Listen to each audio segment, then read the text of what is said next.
Welcome to F260, week 45, Romans 13 and 14. Who can outwrestle God? Highlight verse, Romans 13, 1-2. Let every soul be subject unto the higher powers, for there is no power but of God. The powers that be are ordained of God. Whoever therefore resisteth the power, resisteth the ordinance of God. And they that resist shall receive to themselves damnation. Explaining this, civil authorities are there because God put them there. And therefore, when we disobey them, we are disobeying God. Applying this, this was all brought home to me on one of my visits to the local YMCA. I always enjoyed soaking in the sauna after a workout. And one day I noticed a sign they had just put up by the sauna with the injunction to shower before entering the sauna. Well, because the sauna was usually well-peopled, I always took a shower afterwards and not before. I sure didn't want to take 2 showers, so I just ignored the rule about showering first. Not long afterwards, during my daily Bible reading, I came across Romans 13:1. Let every soul be subject unto the higher powers, for there is no power but of God. The powers that be are ordained of God.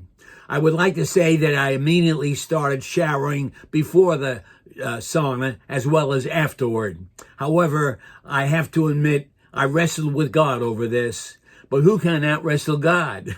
The Lord showed me that the YMCA management was the authority there. And when I disobeyed them, I was disobeying Him.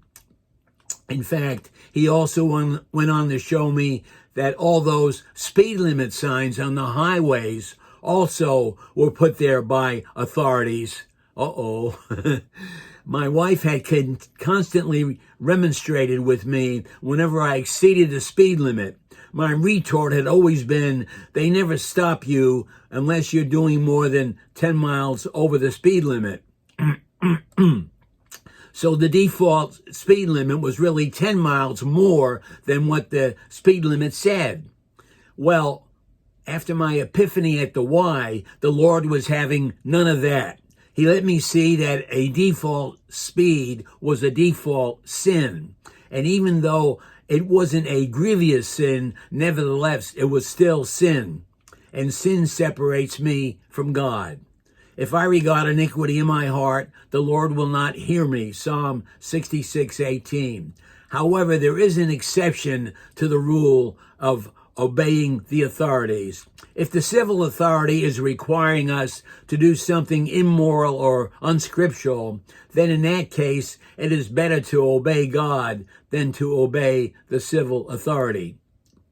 In Acts chapter 5, the angel of the Lord gave a mandate to the apostles to preach the gospel to the people.